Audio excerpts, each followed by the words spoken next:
Yes. नमस्कार. मी अविनाश कुलकर्णी, संपादक दैनिक नीतिवंत. Madam आपलं नाव? मी माजी नगरसेविका रेखा अजित जयस्वाल. पूर्व विभागाचे उमेदवार श्री अतुलजी सवय साहेब यांच्या कार्याबद्दल आपण काय सांगू शकाल मॅडम? सर्वप्रथम मी भारतीय जनता पक्षाचे सर्व फडणवीस साहेब यांचे मनपूर्वक आभार माने.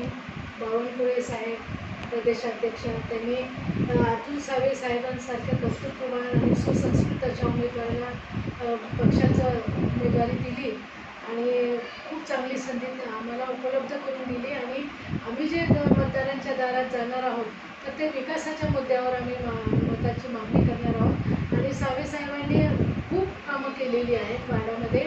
रस्ते असो, ड्रेनेज लाईन असो, पाण्याचा प्रश्न असो किंवा नाट्यगृहाचं आहे, बॅडमिंटन हॉल त्यांनी आम्हाला उपलब्ध करून दिलेला आहे.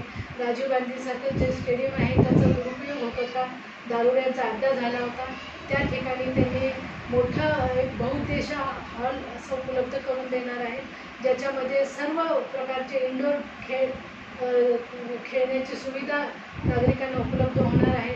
असे मोठे मोठे काम साहेबांनी केलेले आहेत आणि त्याच्यासाठी सर्व नागरिक आम्ही खूप खुश आहोत. आणि साहेब निश्चितच निवडून येतील आणि आम्ही त्याच्यासाठी सर्वतोपरी प्रयत्न करत आहोत आणि याच्या पुढेही करत राहणार. आणि विजय साहेबांचा निश्चितही नक्की. साहेबांनी काम चांगलं केलं हे सगळ्यांना मान्य. आणि साहेबांनी जर 100% निघालं असं सर्व जनता म्हणते.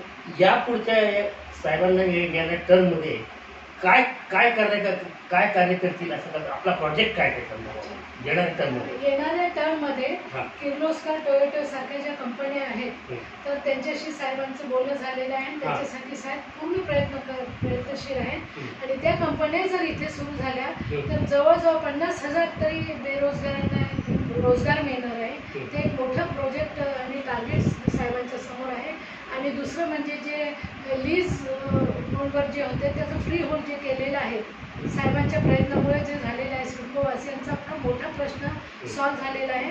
आणि त्याचा आता अंमलबजावणी कशी होईल, नागरिकांना कमीत कमी त्रास कसा होईल याच्यासाठी साहेब पूर्ण प्रयत्न करून नागरिकांचा तो प्रश्न हल झालेलाच आहे तसा तो, पण त्याच्या इम्प्लिमेंटसाठी सुद्धा प्रयत्न करतील. आणि मोठी योजना आहे पाण्याच्या पाईपलाईनची समांतरची, ती योजना अंमलात आणण्याचा एक उद्देश डोळ्यासमोर आहे साहेबांच्या.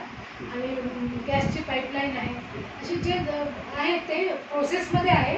आणि साहेब निवडून येणार आणि नक्कीच साहेबांच्या हस्ते ते काम होणारच आहे याची खात्री आहे. तर त्या पहिल्या माजी नगरसेविका जयस्वालताई यांनी आपलं मनोगत व्यक्त केलेलं आहे. आमच्या पेपरचं धन्यवाद.